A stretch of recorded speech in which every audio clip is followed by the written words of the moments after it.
ถ้าผมเอาเหล็กแหลมกรีดลงไปเนี่ยมันไม่เป็นไรมันคือเหมือนเป็นกระเบื้องเหมือนเป็นพอร์สเลนนะครับแต่ถ้าผมเอาค้อนทุบกระแทกแรงๆเนี่ยมันแตก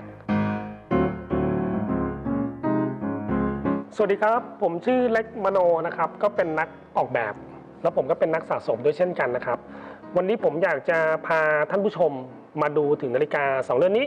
นะครับมันเป็นนาฬิการุ่นพี่ใหญ่ก็คืออยู่ทางขวามือของผมนะครับส่วนทางด้านซ้ายก็เป็นน้องใหม่พี่ใหญ่กับน้องใหม่เนี่ยมันแตกต่างกันยังไงก็ลองดูทั้ง2เรือนนี้นะครับมันดูคล้ายกันมากเลยเนื่องจากว่ามันแก่กว่ากันไม่มากนะครับมันก็ยังดูใกล้เคียงวัยมันใกล้เคียงกันมากๆเลยนะครับแต่ว่ามันมีรายละเอียดหลายอย่างที่ไม่เหมือนกันสำหรับเรือนแรกเนี่ยก็เป็นนาฬิกาซับมารีเนอร์ดำน้ำ300 เมตรมีวันที่ด้วยนะครับ2เรือนนี้มีเหมือนกันนะครับมีขอบสีดำเหมือนกันหน้าปัดสีดำเหมือนกันตัวเรือนเป็นสแตนเลส904เหมือนกันทุกอย่างแม่งเหมือนกันหมดแต่ว่ามีน้ำหนักที่ผมลองยกดูเนี่ยไอเนี่ยเซรามิกเนี่ยมันหนักกว่านะครับมันก็คงเนื้อมันแน่นกว่านั่นเองนะครับเดี๋ยวจะลองมาดูว่าทำไมมันถึงมีน้ำหนักที่หนักกว่าอันดับแรกเนี่ยก็ดูที่ขอบของเขาก่อนอันนี้เรียกว่าขอบฟิล์มนะครับพี่ใหญ่เนี่ยมันมีขอบฟิล์มในสมัยก่อนนะครับมันก็เป็นขอบสีดำแบบนี้โดยปกติแต่มันก็จะมีลักษณะของการออกแบบที่เป็นสีมันเป็นขอบเพจเป็นฟิล์มนะครับถ้าผมเอาเหล็กแหลมๆเนี่ยขีดมันลงไปเนี่ยมันถลอกนะครับแต่เซรามิกเนี่ยอันนี้มันเจ๋งกว่านะครับถ้าผมเอาเหล็กแหลมๆกรีดลงไปเนี่ยมันไม่เป็นไรมันคือเหมือนเป็นกระเบื้องเหมือนเป็นพอร์สเลนนะครับแต่ถ้าผมเอาค้อนทุบกระแทกแรงๆเนี่ยมันแตกเห็นไหมฮะนาฬิกา2เรือนเนี่ยมีวัสดุของขอบที่ไม่เหมือนกันนะครับอันดับแรกเนี่ยเราก็จะดูว่าขอบของเซรามิกเนี่ยก็จะเงากว่าด้วยเช่นกันนะครับมันถูกออกแบบมาด้วยการคำนึงถึงความคงทนที่ผมเห็นว่าเนี่ยมันตอบโจทย์มันใช้เทคโนโลยีในความทันสมัยเข้ามาแก้โจทย์ตรงนี้นะครับเราจะเห็นว่าในรุ่นขอบฟิล์มเนี่ยถ้าเราใช้มันไปเรื่อยๆเนี่ยโอกาสที่เราจะพลาดไปใส่แล้วไปกระแทกหรืออะไรเงี้ยเราใส่มาเป็น10 ปีมันเกิดขึ้นได้นะครับเซรามิกเนี่ยเราฟาดไปเหอะไม่เป็นไรอย่างมากคือแตกก็เปลี่ยนเสียเงินเข้าศูนย์นะครับส่วนเรื่องกระจกเนี่ยเหมือนกันมันคือซับไฟร์เหมือนกันอันนี้ไม่พูดถึงแต่เราจะพูดถึงการสลักซีรีส์นัมเบอร์ด้านในด้วยนะครับสำหรับในเรือนเนี่ยเราหมุนไปยังไงก็ตามมันไม่เจอหรอกนะครับแต่เรือนเนี่ยมันเจอว่ะนี่ขออนุญาตนะคือผมเห็นว่าในขอบด้านเนี่ยด้านในของเขาเนี่ยมันจะตรงกับซีรีส์นัมเบอร์ในใบของรับประกันเนี่ยมันจะตรงกันเลยนะครับวิธีการดูแท้เทียมเนี่ยสำหรับเรือนเนี่ยดูง่ายนะครับถ้ามันตรงเมื่อไหร่เนี่ยเกิน 50% มันคือของแท้แล้วก็สามารถเช็คได้ด้วยว่านาฬิกาเรือนเนี่ยมันผลิตในปีอะไรนั่นเองนะครับเพราะฉะนั้นในนาฬิการุ่นเซรามิกเนี่ยมันสตาร์ตตั้งแต่ประมาณปี 2008-2009 ขึ้นมามันก็เริ่มมีเซรามิกแล้วแต่สำหรับนาฬิกาเรือนนี้นะครับมันถูกผลิตมาประมาณ60 ปีแล้วหมายถึงจุดสตาร์ทของรุ่นซับมารีเนอร์นะแต่นาฬิกาเรือนนี้เนี่ยมันก็เป็นรุ่นพี่ใหญ่ก็คือปี1980โดยประมาณนะครับจะเห็นว่ามันก็ถ้าเป็นคนมันก็อายุมันก็เริ่มเยอะแล้วก็ประมาณนี้นะฮะสำหรับการออกแบบด้านหลังนี่เห็นไหมสายของเขาเนี่ยก็คล้ายๆกันนะแต่เห็นว่าบานพับมันไม่เท่ากันนะครับเดี๋ยวผมลองดูรุ่นนี้รุ่นพี่ใหญ่นะครับผมจะพูดก่อนก็คือว่ามันเป็นเหล็กบางๆอย่างเงี้ยลองดูด้านในนะมันบางๆแบบนี้แล้วก็เวลาปลดล็อกเนี่ยคือรุ่นเนี้ยผมเรียกว่าเป็นสายกระชากเวลาในการดำน้ำใช่ไหมฮะเวลาเราใส่รัดนอกชุดสกูบ้าแบบเนี้ยมันจะต้องแบบมันมีส่วนที่เกินออกมามันต้องกระชากออกมาใช่ปะมันก็จะออกมาเป็นแบบเนี้ยเป็นเหล็กแผ่นผมสังเกตอย่างหนึ่งนะไอนาฬิกาในยุครุ่นพี่ใหญ่พวกเนี้ยขอบฟิล์มพวกเนี้ยนะมันจะเป็นมันเหมือนมันงกเหล็กหรือยังไงเราก็ไม่เข้าใจนะมันจะใช้เหมือนเป็นเหล็กแผ่นแล้วก็มาปั๊มมาปั๊มลวดลายก็คือจริงๆแล้วมันเป็นเทคโนโลยีในสมัยก่อนแหละมันคงคิดได้เท่านั้นรวมถึงบานพับอันนี้ด้วยเห็นปะมันก็เป็นเหล็กแผ่นแล้วมันก็ปั๊มล่องให้มันมีความทนทานคือรับแรงบิดงอได้ก็เป็นความฉลาดนะแต่มันยังใช้เหล็กที่แบบ มันมันเป็นแผ่นบางมันก็คงมีความทนของมันในระดับหนึ่งเมื่อเวลาเราใช้มันไปเนี่ยเราลองมาเกาะสายมันเข้าไปดูสิเนี่ยในการเรียนนี้30 ปีผมลองโยกดูนะมันก็งอนแง่นเหมือนกันนะมันก็เป็นไปตามสภาพแหละเดี๋ยวเราลองมาดูไอเซรามิกเรือนนี้น้องใหม่เรือนนี้มันมีน้ำหนักที่หนักขึ้นเหตุของมันเนี่ยผมเข้าใจแล้วสายของมันเนี่ยมันตันทั้งหมดเลยตรงกลางก็ตันข้างก็ตันนะครับรวมถึงบานพับที่เมื่อกี้ผมให้ดูเรือนนั้นนะกับเรือนเนี้ยอันนี้เหล็กมันหนากว่าประมาณ2 เท่าอ่ะแล้วมันไม่ใช่เหล็กปั๊มนะมันคือเหล็กหล่อมันหล่อขึ้นมาเป็นก้อนอ่ะเนี่ยรวมถึงบานพับตรงเนี้ยเห็นปะมันไม่เหมือนกันการงกของเหล็กมันไม่เท่ากันแต่จริงๆแล้วราคามันก็แตกต่างกันมากใช่ไหมสายรุ่นนี้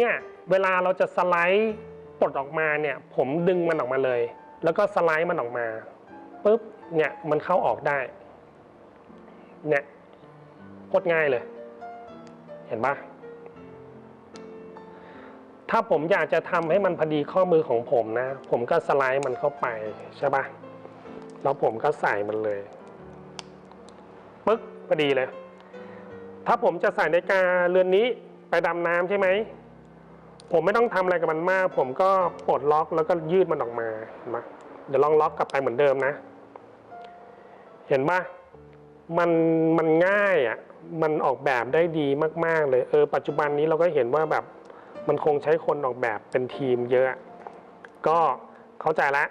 ว่ามันมีข้อดีแตกต่างกันกว่านาฬิการุ่นเก่า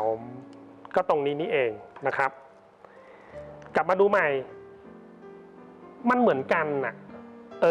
เราลองดูมันดีๆนะพายน้ำในนาฬิกา2 รุ่นเนี่ยมันไม่เท่ากันรุ่นพี่อันเนี้ยเห็นไหมฮะพายน้ำเม็ดมันจะเล็กกว่านะครับแต่รุ่นใหม่พายน้ำเนี่ยมันใหญ่ขึ้นแล้วผมจะบอกให้ว่านาฬิกาขอบฟิล์มนะครับอันเนี้ยมันเป็นรหัส16800มันก็คือเป็นรุ่นแบบเรียกว่ามันเป็นวินเทจเลยในนาฬิการุ่นพวกเนี้ยพายน้ำมันจะเป็นทิเทียมนะครับ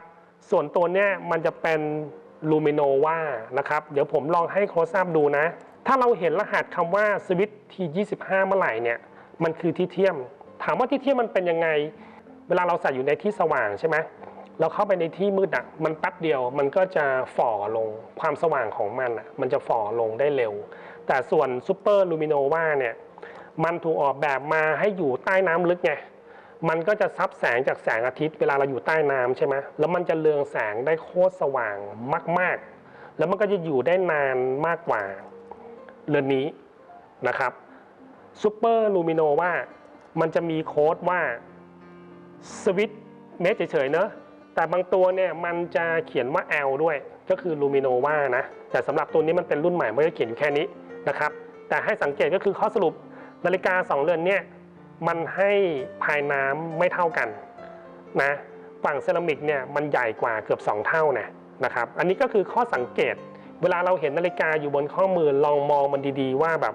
มันจะพายน้ำถ้าเราเห็นว่ามันใหญ่ๆเนี่ยให้สันนิษฐานเลยว่ามันเป็นรุ่นเซรามิกใช่ปะแล้วก็ลองดูตัวเรือนนะรุ่นพี่เรือนเนี่ยมันคือรูปทรงมันเหมือนลูกลักบี้หนำเลียบลองดูสิขามันจะมีความเรียวมากกว่าบอดี้มันจะเรียวมากกว่าลองดูเรือนนี้นะมันจะออกไปทางป้านๆหน่อยก็คือลองดูขาของนาฬิกาเรือนนี้นะผมเคยวัดนะปลายของนาฬิกาเรือนเนี้ยวัดออกมาเนี่ยมัน4 มิลลิเมตรความกว้างของขานะตรงปลายแต่ส่วนเรือนเนี้ยแค่2 มิลลิเมตรเองเห็นปะการออกแบบของรุ่นเซรามิกเนี่ยมันดูโมเดิร์นขึ้นมันดูทันสมัยมากขึ้นแต่เวลาเรามองดูภาพรวมของมันนะก็จะเห็นว่ามันมีขอบสีดำหน้าปัดสีด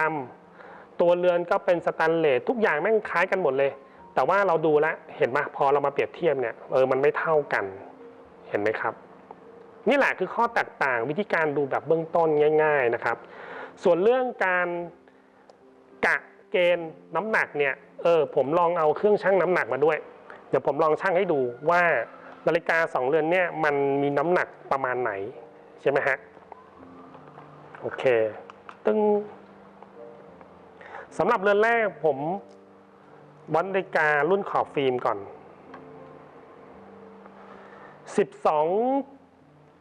122 กรัมนะครับก็คือประมาณ1 ขีดกว่านะครับ 1,000 กรัมเท่ากับ1 กิโลกรัมถ้ากับ122 กรัมก็ประมาณ1 ขีดกว่าสำหรับรุ่นเซรามิกผมลองดูซิว่ามันจะหนักเท่าไหร่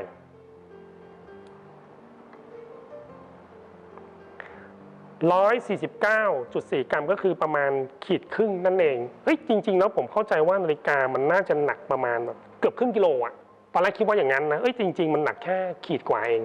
เพราะฉะนั้นเวลาเราลองใส่ดูซินาฬิกาเรือนนี้หนักขีดครึ่งเอ้ยก็รู้สึกว่าเบาขึ้นมาโดยแบบ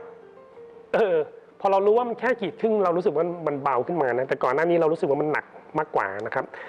ก็โอเคน้ำหนักก็ไม่เท่ากันด้วยนะครับการใช้งานเรือนนี้แน่นอนผมฟันธงว่ามันแข็งแรงมากกว่านะครับรุ่นใหญ่รุ่นนี้รุ่นใหญ่วัยดึกใช่ป่ะมันก็มีความแข็งแรงที่น้อยกว่าแน่นอนก็เหมือนกับคน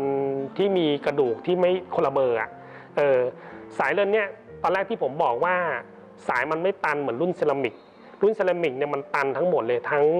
ด้านข้างตรงกลางนะครับมันตันหมดแต่รุ่นเนี้ยตรงกลางมันไม่ตันมันโปร่งนะครับรวมถึงคอของมันเนี่ยอันนี้เรียกว่าคออ่อนนะครับก็ดื่มอย่าเยอะนะครับส่วนตัวเนี้ยมันคือคอแข็งใช่ไหมก็คือดื่มเท่าไหร่มันก็ไม่เมาใช่ไหมคือจำง่ายๆแค่นี้แหละก็คืออะไรที่มันใหม่ขึ้นมันคงทนมันแข็งแรงมากขึ้นนะครับแล้วก็เรือนขอบฟิล์มรุ่นนี้ถ้าเป็นคอแข็งใช่ไหม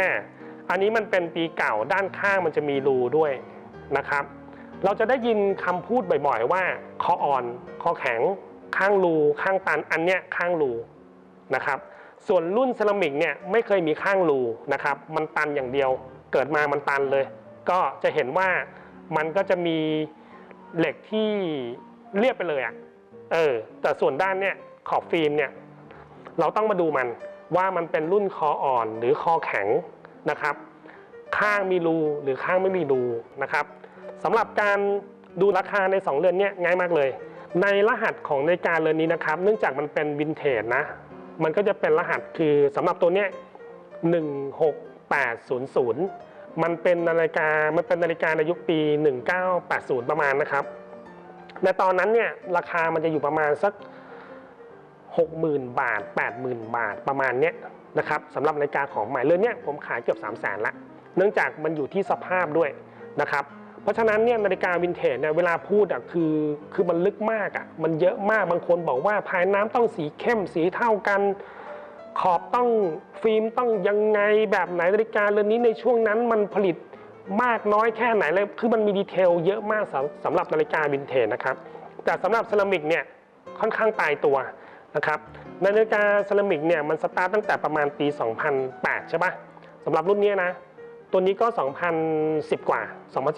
2013เท่าที่ผมดูในใบการันตีนะประมาณนี้2013ใช่ปะตอนนั้นน่ะมันก็200,000 กว่านะครับไม่เกิน250,000ตอนนี้ผมขายก็300,000ต้นๆเห็นปะราคาเนี่ยมันขยับขึ้นไปถ้าซื้อตั้งแต่ตอน2013ซื้อมา200,000 กว่าไม่เกิน250,000สมมุติว่า240,000ใส่มาจนถึงตอนนี้ปี2019ขาย300,000ก็ได้ยังไงก็ได้กำไรอันนี้แหละคือคนตอนนี้เทรนด์ของนาฬิกาสปอร์ตมันก็มาแบบนี้นะครับนาฬิกาอะไรก็ได้ถ้ามันเป็นโรเล็กรุ่นสปอร์ตราคามันขึ้นหมดนะครับก็เป็นอย่างหนึ่งที่เหมาะกับการลงทุนแต่ถ้าคุณคิดจะลงทุนกับนาฬิกาวินเทจนะคุณก็ต้องรู้มันมากขึ้นในเรื่องของรายละเอียดต่างๆมากมายในยุคในปีในรหัสของเขาแม่งเยอะนะครับก็อย่าเพิ่งไปสนใจมันสนใจสำหรับตอนนี้ว่านาฬิการุ่นเนี้ยซื้อแล้วใส่ทนแข็งแรงให้มูลค่าเพิ่มนะครับรวมถึงการออกแบบกล่องของเขาเนี่ยมันก็สวยนะครับมันก็ทันสมัยแล้วก็สำหรับกล่องโรเล็กเนี่ยผมว่ามันดีมากเลยนะตั้งแต่รุ่นแรกๆเลยมันเก็บได้หลาย10 ปีนะรุ่นใหม่ๆเนี่ยมันก็มีสีที่สดมากขึ้นใช่ไหมครับรวมถึงการแบบบุกำมะหยี่สกหลาดภายในเนี่ยมันก็ทนนะครับ ผมเห็นว่านาฬิกาในหลายๆยี่ห้อเนี่ยบางทีมันก็หุ้มด้วยหนังอะแล้วมันประมาณสัก3 ปี5 ปีมันเหมือนรองเท้าเลยอะมันแบบมันแป๊บเดียวมันจับแล้วมันก็ติดมืออะมันก็โรเล็กเนี่ยดีก็คุ้มค่าสำหรับการลงทุนมากๆเลยรวมถึงการออกใบรับประกันเนี่ยในรุ่นใหม่ก็เป็นการ์ดแข็งๆแบบนี้ใช่ไหมฮะรุ่นเก่ามันก็เป็นกระดาษเปเปอร์ไซส์แบบเล็กกว่า A4 นิดหน่อยแต่สำหรับรุ่นใหม่มันก็พกพาสะดวกใช่ปะจริงๆมันไม่ต้องพกหรอกมันก็คือควรจะอยู่ในกล่องอันนี้แหละเพราะฉะนั้นเนี่ยการดูนาฬิกา2เรือนนี้เวลาเราดูมันบนข้อมือของคนอื่นหรือดูมันบนข้อมือของเราเนี่ยมันก็แบบก็ไม่เหมือนกันนะเราจะได้มีความรู้ว่าเวลาแบบเราเห็นนาฬิการุ่นเนี่ยอ๋อรุ่นนี้มันคือบ่งยุคได้นะครับก็คุณค่าของนาฬิกาโรเล็กเนี่ยมันก็อยู่ที่ราคาความคงทนความสวยงามแล้วก็สิ่งที่เราแบบปรารถนามันมากเลยคือเราใส่แล้วคนเขาแบบเขาเห็นว่าเราใส่นาฬิกาแบบโรเล็กซับมารีเนอร์ใช่ไหมก็ยังไงก็ตามก็ฝากให้ท่านผู้ชมได้แบบลองเลือกดูนะครับว่านาฬิกาซับมารีเนอร์จริงๆก็มีหลายรุ่นหลายตัวหลายแบบหลายปีทั้งขอบหลายสีอะไรแบบนี้ครับก็มีเยอะสำหรับวันนี้อมตะที่สุดและขอบสีดำนะครับและในครั้งหน้าเดี๋ยวผมจะพาท่านผู้ชมเนี่ยไปดูนาฬิกาในรุ่นอื่นๆนะครับอาจจะเป็นซับมารีเนอร์ในรุ่นขอบสีอื่นก็เป็นไปได้นะครับก็อยากให้ดูว่าตอนนี้มันดีที่สุดนะครับอมตะที่สุดเป็นที่รู้จักสำหรับคนมากที่สุดก็คือ Rolex Submariner 300 เมตรนั่นเองนะครับขอบคุณครับ